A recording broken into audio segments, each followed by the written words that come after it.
Example 2. We're going to go by the same model that we used last time, where I'm going to make it my first goal to find out A over B. Find the scale factor. Then from there I'll decide, should I use A over B, just the scale factor as my useful ratio? Should I square the top and bottom and use that? Or should I cube it and use that ratio? So as I look at what was given to me, area was given to me, and area was given to me. So when I start comparing these, I have to think, well, we're talking about A squared over B squared right now. In other words, if I compare 288 to 50, that's not my scale factor. That's not my A to B ratio. So what is my A to B ratio? And how do I find it? If I'm dealing with A squared over B squared, and I want to deal with the scale factor, A over B, then I'm going to have to square root the top and the bottom. Now, you might be alarmed at first because you think, oh my goodness, that's not a perfect square. What's the square root of 288? What's the square root of 50? Sometimes you have to reduce the fraction, then change it into the form that you want. So you think 288 and 50 are both even numbers, so I divide each of them by 2.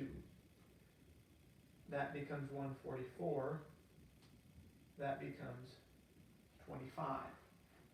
This is really important. What I just did was reduce the fraction. I didn't find A over B yet. I haven't taken the square root of anything. All I've done was reduce this fraction so it looked a little cleaner for me. So my A squared over B squared is right here. Therefore, my A over B is pretty easy to find. My A over B, if I square root the top and square root the bottom, 12 over 5. 12 to 5 is my scale factor. So step 1, find the scale factor. We did that by reducing the fraction quickly and then taking the square root.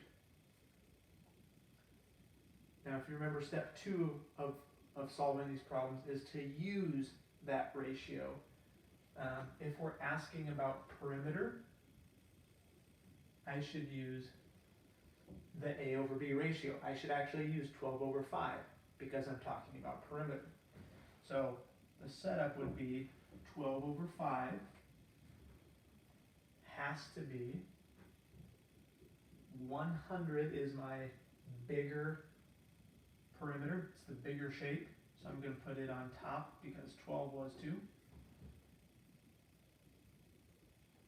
The unknown is this small perimeter right here.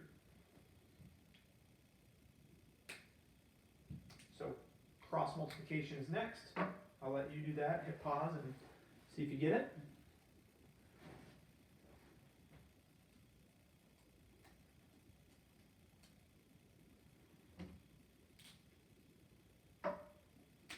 It's all said and done, you get 41 and 2/3 or 41.6 repeating. That means that smaller rectangle has a perimeter of 41 and 2/3. 100 to 41.41 and 2/3 is a 12 to 5 ratio.